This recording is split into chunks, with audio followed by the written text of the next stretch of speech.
The NBA 2023-2024 regular season has come to a close, and for the Detroit Pistons, that means their season is finished. Considering the fact that they finished as a lottery team in this upcoming year's draft, you can understand that they didn't have the best year in recent memory. They did end up getting a couple of interesting picks at the trade deadline, and the one that we will be talking about today, as we have had a history of talking about, is Simone Fontecchio. This is an Italian sensation and the representative of the nation that shows the versatility of the EuroLeague, honestly, from all facets of the game. He's very solid when it comes to shooting. He knows how to make the extra pass. He's a solid rebounder, and he plays really great defense. But because of that, he just kind of gets tossed to the wayside at times because he doesn't have the best opportunities to flourish in the roles that he's most naturally occurring in.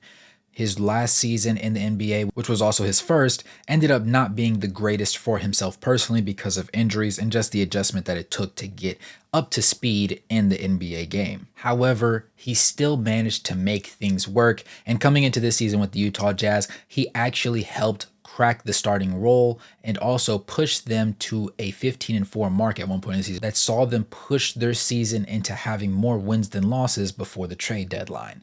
He did end up getting dealt to the Detroit Pistons, and that's the part that we want to focus on today.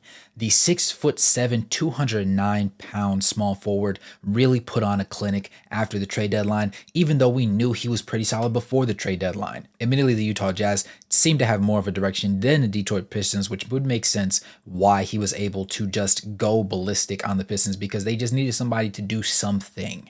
But they saw more success with him in their lineups, so I'd safe to say they won their side of the trade the way that they hoped and envisioned that they would. For reference, he ended up playing 66 total games this season, 50 of them with the Utah Jazz, in which he started 34. He played 23.2 minutes per game and shot 45% from the field and 39% from the three-point line. He also shot 80% from the free throw line and put together 3.5 rebounds, 1.5 assists, 0.6 steals, 0.4 blocks, and just 1 turnover a game to go along with 8.9 points per match. After the trade deadline, he was set with the Detroit Pistons for 16 total matches and started in 9 of them. Now, in those games, he played 30.3 minutes per game, shot 47.9% from the field, 42.6% from 3, and shot 84.6% from the free throw line to go along with 4.4 rebounds, 1.8 assists, 0.9 steals, 0.3 blocks, and just 1.1 turnovers per game, and a whopping 15.4 points per match. The biggest difference between his Utah Jazz and Detroit days is because he was given the opportunity to do what he wanted to on the floor and was viewed as more of a focal point of offensive production when he got traded. Now, you saw him shoot an average of 7.2 shot attempts per game with the Utah Jazz, and it upped all the way to 11.9 with the Detroit Pistons, but his efficiency jumped by almost 3% as well. You saw him go from shooting 4.7 threes per game with the Utah Jazz up to 6.3 with the Detroit Pistons. And though he shot more significantly, he also upped his percentage by 3% again.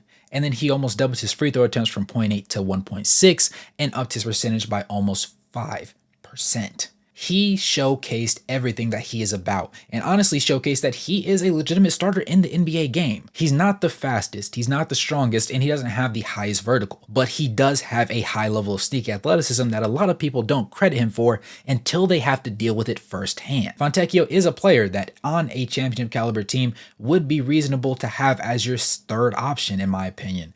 And honestly, with him being a building block for the Detroit Pistons, though he is in the later half of his 20s, I still think that he's going to play a big role in their ability to properly rebuild.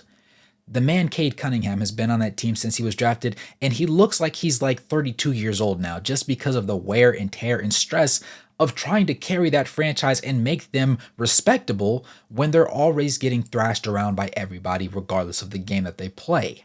Now, they did have some sneaky wins here and there, and sometimes they did manage to string some things together. But honestly, I saw the best basketball from them when Fontecchio was on the floor, and I think that's going to be a mainstay as they come into this next season. And with Fontecchio having a full offseason under his belt, along with this small sample size of games showing them what he can truly do, he's going to have a massive role for them coming into this next season.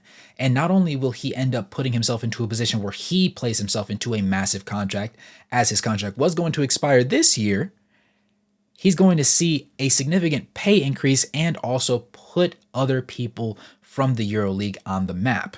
Admittedly, a lot of people understand the EuroLeague to just be a slower, more methodical version of the NBA game. You're going to see a lot more guys that average lower points per game and lower overall numbers in most statistical categories, but their overall selection and the position that they end up being in is more quality than at the NBA level.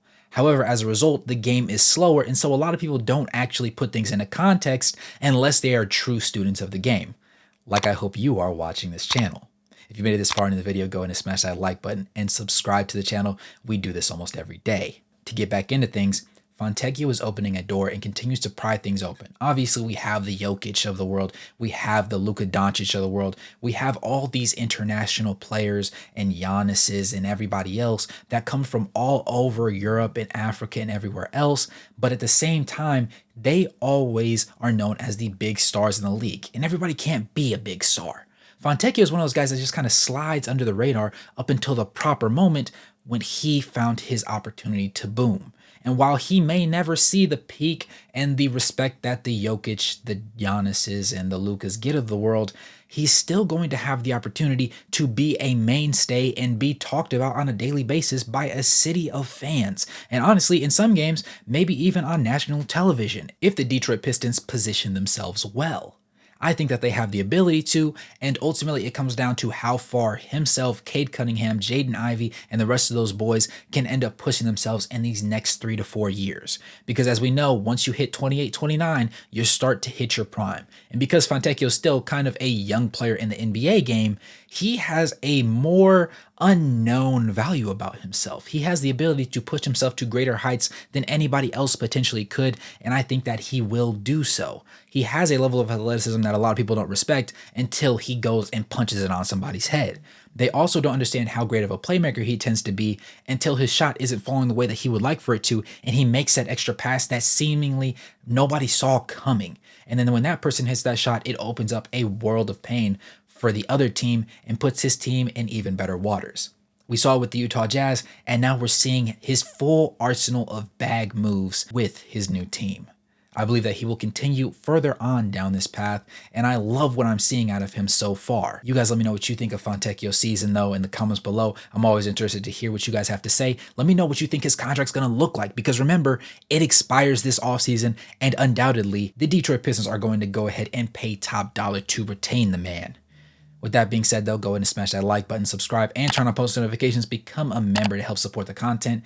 And as always, good morning, good evening, and good night, no matter where you're on the globe watching. Thanks for tuning in, and I'll catch you guys in the next one. Peace.